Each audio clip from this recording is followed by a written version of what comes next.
Hello everyone. तो यहाँ पे जो हम डिस्कस करेंगे this is skeleton of sponges. Porifera के अंदर स्केलेटन जो है उसके बारे में देखेंगे।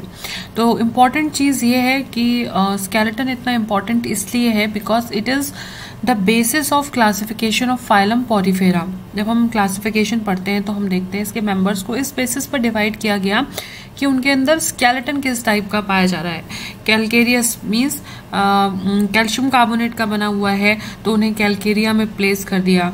अगर सिलिकॉन से बना है तो इस बेसिस पर जो है इनको अलग अलग क्लासेस में प्लेस किया गया। जब हम देखते हैं तो स्टार्ट करते हैं। तो ऑलमोस्ट जितने भी स्पॉन्जेस हैं मेंबर हैं फाइलम पॉरीफेरा के अंदर, उनके अंदर जो है वो स्केलेटन प्रेजेंट होता है। और स्केलेटन का जैसे काम होता है अदर एनिमल्स में सपोर्ट प्रोवाइड करना, बॉडी को शेप प्रोवाइड करना, वही फंक्शन वो यहाँ पर परफॉर्म करता है। अब ये स्केलेटन प्रेजेंट कहाँ होता है तो मीजनकाइम में। ये जो स्केलेटन वाले स्ट्रक्चर्स होते हैं अभी आप देखोगे स्पिक्यूल्स हुए, स्पंजिन फाइबर्स हुए, ये कहाँ प्रेजेंट होंगे मीजनकाइम। अब मीजनकाइम कहाँ है? जब हम इसकी एनाटॉमी देखते हैं तो हम देखते हैं 3 सेलुलर लेयर्स होती हैं। बाहर की तरफ प्रेजेंट होती है पिनेकोडर्म और अंदर की तरफ प्रेजेंट होती है कोइनोडर्म। ठीक है, और इस पिनेकोडर्म और कोइनोडर्म के बीच में जो लेयर होती है दिस इज मीजनकाइम। और इसी मीजनकाइम में ये जो स्केलेटन स्ट्रक्चर्स होते हैं वो पाए जाते हैं। राइट। थर्ड थिंग इज कि ये किसके फॉर्म में प्रेजेंट होगा स्केलेटन? तो या तो स्पंजेस के अंदर वो स्पिक्यूल्स के फॉर्म में प्रेजेंट होगा, जो भी अब आप देखोगे स्पिक्यूल्स में जो है रेज या स्पाइंस जो है वो रेडिएट होती हैं, या फिर वो स्पॉन्जिन फाइबर के फॉर्म में प्रेजेंट होगा। तो स्पिक्यूल्स और स्पॉन्जिन फाइबर के बारे में हम डिटेल में देखेंगे। स्केलेटन का काम क्या है? सपोर्ट प्रोवाइड करना and protect the soft body parts of the sponges, जैसा कि सारे एनिमल्स के अंदर होता है। और ये बात हमने पहले डिस्कस की थी कि इतना स्केलेटन पे हम इम्पोर्टेंस क्यों देते हैं, because this is the basis of classification. ठीक है, इसके बेसिस पर स्पंजेस को डिफरेंट क्लासेस लाइक कैलकेरिया, हेक्सेक्टिनिडा, डेमोस्पोंजिया इनमें क्लासिफाई किया गया है। तो हम स्टार्ट करते हैं स्पिक्यूल्स से। ठीक है, स्पिक्यूल्स क्या है? स्पिक्यूल्स अभी आप डायग्राम में देखोगे कि ये जो है वो क्रिस्टल लाइक स्ट्रक्चर होते हैं। और ये जो है ये देखिए, ये जो है स्पिक्यूल्स के स्ट्रक्चर है। ठीक है, क्रिस्टलाइन स्ट्रक्चर होते हैं। ठीक, पॉइंटेड टाइप के मीन्स यहाँ पे आप देखिए ये रेज जो है, ठीक है, डिपेंडिंग अपॉन डिफरेंट स्पंजेस के अंदर different number of rays, like यहाँ पे 1 रे है, यहाँ पे 4 रेज रेडिएट हो रही हैं। तो स्पाइंस या रेज जो है वो रेडिएट होते हैं, क्रिस्टलाइन स्ट्रक्चर्स होते हैं, इनको हम बोलते हैं स्पिक्यूल्स। Spicules are microscopic. आप माइक्रोस्कोपिक मत लिखिए, आप लिखिए सिर्फ crystalline structure which gives the sponges their rigidity and form. Microscopic इसलिए बोल सकते हैं छोटे हैं, बट आगे आप देखोगे कुछ जो स्पिक्यूल्स होते हैं वो बड़े होते हैं, कुछ स्पिक्यूल्स छोटे होते हैं। तो स्पिक्यूल्स क्या है? क्रिस्टलाइन स्ट्रक्चर्स हैं जो कि स्पंजेस को रिजिडिटी देते हैं, ठीक है, एंड फॉर्म देते हैं उनकी बॉडी को। एंड ये किससे बने होते हैं? जैसे हमने देखा स्पाइंस और rays that radiate from a point. एक पॉइंट से डिफरेंट रेज या स्पाइंस जो है वो रेडिएट होते हैं। अब ये सीक्रेट कहाँ होते हैं हमें पता है, मीजनकाइम में इनकी जो प्रोड्यूसर सेल्स हैं वो प्रेजेंट होती हैं और उन्हें हम बोलते हैं स्क्लीरोब्लास्ट सेल्स। ठीक है, ये याद रखना है, स्क्लीरोब्लास्ट सेल जो है उनके द्वारा वो जो है इन स्पिक्यूल्स को सीक्रेट करती हैं। अब क्या होता है, नेक्स्ट आता है कि ये जो स्पिक्यूल्स हैं इनके टाइप्स क्या हैं। तो 3 बेसिस पर इनको क्लासिफाई किया गया है। नंबर 1 इनको को क्लासिफाई कर दिया कि इनका ऑर्गेनिक मैटर क्या है, ठीक है, जो कोर को सराउंड कर रहा है। दूसरा कि इनके साइज एंड फंक्शन के बेसिस पर। और थर्ड जो इनको है वो डिवाइड किया गया इस बेसिस पर कि उनमें से कितने नंबर ऑफ रेस या स्पाइंस जो है वो निकल रहे हैं, प्रेजेंट है। तो सबसे पहला जो क्लासिफिकेशन है this is on the basis of type of deposit on core organic matter. तो होता क्या है कि जितने भी स्पिक्यूल्स होते हैं उसमें बीच में एक कोर होती है एंड उनके सराउंड करता हुआ ऑर्गेनिक मैटर होता है। अब वो ऑर्गेनिक मैटर किस चीज से बना हुआ है, कि वो कैल्शियम कार्बोनेट से बना है या सिलिका से बना हुआ है, इस बेसिस पर हमने जो है स्पिक्यूल्स को दो टाइप में डिवाइड किया है। First is calcareous spicules, second is siliceous spicules. तो इनके नेम से ही पता चल जा रहा है। कैलकेरियस में क्या होगा कि बीच में तो कोर मैटर प्रेजेंट होगा, core of organic matter present होगी, जिसके चारों तरफ अगर कैल्शियम कार्बोनेट प्रेजेंट है, ठीक है, कैल्शियम कार्बोनेट प्रेजेंट है या कैल्साइट प्रेजेंट है, ठीक है, कैल्शियम कार्बोनेट या कैल्साइट प्रेजेंट है अगर कोर के चारों तरफ, तो उसे हम बोल देंगे कैलकेरियस स्पिक्यूल्स।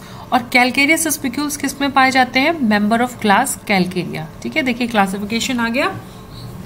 जिन मेंबर्स में कैलकेरियस स्पिक्यूल्स प्रेजेंट है वो मेंबर होंगे कैलकेरिया के। दूसरा आता है सिलीशियस स्पिक्यूल्स। सिलीशियस स्पिक्यूल्स हेक्सेक्टिनिडा के मेंबर्स में पाए जाते हैं, ये देखिए, ठीक है, हेक्सेक्टिनिडा के मेंबर्स में पाए जाते हैं। तो इसमें क्या होगा? सिलीशियस सिंपल सी बात है, बीच में कोर होगा एंड उसको सराउंड करता हुआ the organic material in this type of spicules is colloidal silica और सिलिकॉन। ठीक है, कोलाइडल सिलिका या सिलिकॉन प्रेजेंट है तो वो सिलीशियस स्पिक्यूल्स जाते हैं। कैरेक्टरिस्टिक फीचर है हेक्सेक्टिनिडा का। ठीक है, अब दूसरा जो क्लासिफिकेशन किया गया वो किया गया on the basis of size and function, कि उनका साइज क्या है और वो क्या फंक्शन परफॉर्म कर रहे हैं। तो अगर इनका जो साइज है वो बड़े साइज के हैं, ठीक है, लार्जर साइज के हैं और कंस्टिट्यूट करेंगे मेन स्केलेटन, ठीक है, they are of larger size and अगर वो मेन स्केलेटन बना रहे हैं तो उन्हें बोलेंगे मेगास्क्लियर्स। और अगर वो स्मॉल स्पिक्यूल्स है and they are not constituting the main skeleton, नहीं बना रहे बट अकरिंग इंटरस्टिशियली, तब उनको हम बोल देते हैं माइक्रोस्क्लियर्स। नेक्स्ट जो क्लासिफिकेशन का बेसिस है वो है कि हम कितने एक्सेस या कितनी नंबर ऑफ रेज जो है वो प्रेजेंट होती हैं। ठीक है, on the basis of number of axes and rays. तो इसमें 3 टाइप्स है, 4 टाइप्स हम कह सकते हैं, मोनोएक्सॉन, टेट्राएक्सॉन, अभी आप देखोगे, एंड देन हम देखेंगे ट्राईएक्सॉन एंड देन पॉलीएक्सॉन। तो मोनोएक्सॉन नाम से पता है, मोनोएक्सॉन मतलब जहां पे एक एक्सेस में ग्रोथ हो रही है, वो स्पिक्यूल्स जहां पे एक एक्सेस में ग्रोथ होती है उसे हम बोलते हैं मोनोएक्सॉन स्पिक्यूल्स। जैसे कि डायग्राम में देख लेते हैं, ये जो ए, बी और सी आपको दिख रहे हैं ये तीनों मोनोएक्सॉन है, इसमें सिर्फ एक एक्सेस में ग्रोथ हो रही है। ठीक है, अगर एक्स एक्सेस में ग्रोथ हो रही है तो एक्स में ही हो रही है, जबकि यहाँ देखिए यहाँ डिफरेंट है, एक्स और वाई एक्सेस में ग्रोथ हो रही है। तो अगर एक ही एक्सेस में ग्रोथ हो रही है तो उसे हम बोल देते हैं मोनोएक्सॉन स्पिक्यूल्स। आप ये देख सकते हो कि ये एक एंड पे भी पॉइंटेड हो सकते हैं या हो सकता है दोनों एंड पे पॉइंटेड हो। एक एंड पे पॉइंटेड है मतलब ग्रोथ एक ही डायरेक्शन, मतलब एक ही डायरेक्शन में हो रही है। ठीक है, एक्सेस सबकी एक ही एक्सेस है लेकिन डायरेक्शन हो सकता है अलग अलग डायरेक्शन में। जैसे यहाँ पे दोनों डायरेक्शन में ग्रोथ हो रही है, यहाँ भी इधर की तरफ भी एक्सटेंड करेगा, इधर की तरफ भी एक्सटेंड करेगा। इसमें भी सी टाइप है, इसमें भी एक ही, इसमें दोनों तरफ ग्रोथ हो रही है, यहाँ पे भी और इसमें भी। ठीक, तो मोनोएक्सॉन स्पिक्यूल्स क्या होते हैं कि इनकी जो ग्रोथ होती है एक एक्सिस के अलॉन्ग होती है। ये स्ट्रेट भी हो सकते हैं, नीडल लाइक हो सकते हैं, रॉड लाइक हो सकते हैं, या हो सकता है कर्व्ड शेप में, जैसे भी हमने देखा शी शेप्ड है। ये हुक्ड भी हो सकते हैं, पॉइंटेड भी हो सकते हैं या नॉब्ड हो सकते हैं। एंड मोनोएक्सॉन स्पिक्यूल्स जो होते हैं वो कैलकेरियस और स्पिक्यूल्स दोनों टाइप्स के हो सकते हैं। अब क्या होता है कि जो मोनोएक्सॉन स्पिक्यूल्स हैं, डिपेंडिंग अपॉन कि उनकी ग्रोथ जो है एक डायरेक्शन में हो रही है या दोनों डायरेक्शंस में हो रही है, उसको हम मोनोएक्टिनल एंड डायरेक्टिनल में डिवाइड कर देते हैं। मोनोएक्टिनल मीन्स ऐसे मोनोएक्सॉन स्पिक्यूल्स जिनकी ग्रोथ सिर्फ एक डायरेक्शन में हो रही है तो उन्हें हम मोनोएक्टिनल बोल देते हैं। And if the growth is taking place in both the direction then they are known as a diactinal. तो ये जो है वो मोनोएक्टिनल है, जबकि बी और सी देखिए दोनों तरफ ग्रोथ हो रही है तो ये डायरेक्टिनल होते हैं। तो ये था मोनोएक्सॉन स्पिक्यूल्स के बारे में। दूसरा आता है टेट्राएक्सॉन। तो टेट्रा के नाम से पता है, यानी कि जहां पे 4 रेज जो है वो रेडिएट हो रही हैं पॉइंट से। ठीक है, तो इस पे पहला जो टाइप है टेट्राएक्सॉन का वो है ट्रायंस, ठीक है। तो ट्रायंस क्या होते हैं? ट्रायंस एक ऐसा स्ट्रक्चर है जहां पे आपको क्या ऐसा लगेगा कि क्राउन फॉर्म हो रहा है। तो एक जो स्पिक्यूल होगा वो नीचे की तरफ एक्सटेंड कर रहा होगा और बाकी जो 3 होंगे वो एक तरफ इस तरह से बन रहे होंगे कि लगेगा कि क्राउन लाइक स्ट्रक्चर जो है वो फॉर्म हो रहा है।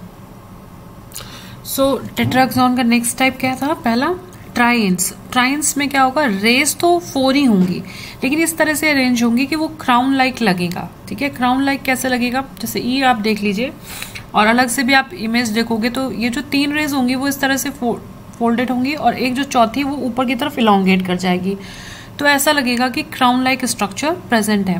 देन उसको हम बोलते हैं triaenes. Usually one of the 4 ray is elongated giving the appearance of crown of 3 rays, so they are known as triaenes. इसके बाद जो नेक्स्ट आता है टेट्राएक्सॉन का वो है कैल्थ्रोप्स। कैल्थ्रोप्स क्या होते हैं कि अगर चारों की चारों जो आर्म्स हैं वो अप्रोक्सीमेटली इक्वल है, ठीक है।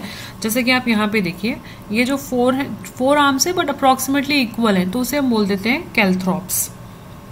नेक्स्ट इज नॉर्मली अगर चारों रेज जो है वो परसिस्ट करें, 4 rays are present, then they are known as a tetraradiate और क्वाड्रिरेडिएट। इसके बाद इंपॉर्टेंट चीज आती है, यहाँ पे बच्चे कंफ्यूज जाते हैं कि ये ट्राइरेडिएट है तो why this is placed in tetraxon. 3 rays हैं बट स्टिल टेट्राएक्सॉन में प्लेस करते हैं ट्राइरेडिएट। ट्राइरेडिएट क्या होते हैं? वो जिनके अंदर इनिशियली ऐसे स्पिक्यूल्स जिनमें इनिशियली तो 4 रेज प्रेजेंट होती हैं बट लेटर स्टेजेस में उनकी जो एक रे है वो लॉस हो जाता है उसका, तो उन्हें बोल देते हैं ट्राइरेडिएट, ठीक। And this triradiate are the characteristic of calcareous sponges. And next is amphidisc, ठीक है।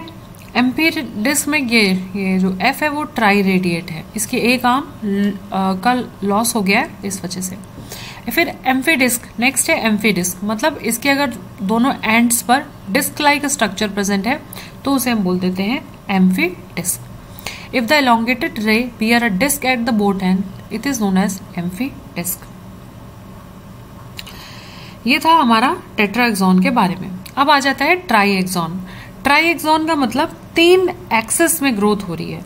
अब ये जो 3 एक्सेस होंगी जब वो एक दूसरे पे राइट एंगल के फॉर्म में प्रेजेंट होंगी तो वो 6 रेज बनाएंगी।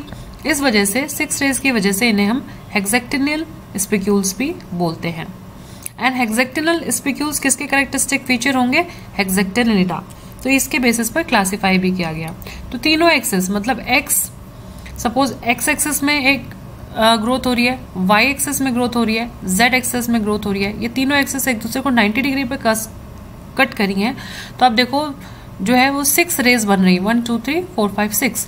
तो इस वजह से इसे हम हेक्सेक्टिनल स्पिक्यूल्स भी बोल देते हैं। नेक्स्ट जो हमारा आता है लास्ट टाइप है स्पिक्यूल्स का वो है polyaxon. Polyaxon, poly means many, तो अगर बहुत सारी spicules, these are spicules with several equal rays radiating from a central points. अगर बहुत सारी रेज जो है वो निकल रही हैं सेंट्रल पॉइंट से then this is known as polyaxon. और ये स्टार लाइक अपीयरेंस भी देते हैं एंड ये जनरली माइक्रोस्क्लेयर्स के साथ प्रेजेंट होते हैं। सो दिस वॉज अबाउट कि स्पिक्यूल्स का क्लासिफिकेशन किया गया। नेक्स्ट जो टॉपिक हम देखेंगे वो है कि स्पिक्यूल्स का डेवलपमेंट कैसे होता है एंड स्पॉन्जिन फाइबर के बारे में। और इसके साथ जो है इन 2 टॉपिक्स के साथ जो है वो ये जितना भी पॉरीफेरा का स्केलेटन है वो कंप्लीट हो जाएगा। So this was all about this topic. Let's meet in next session. So thank you.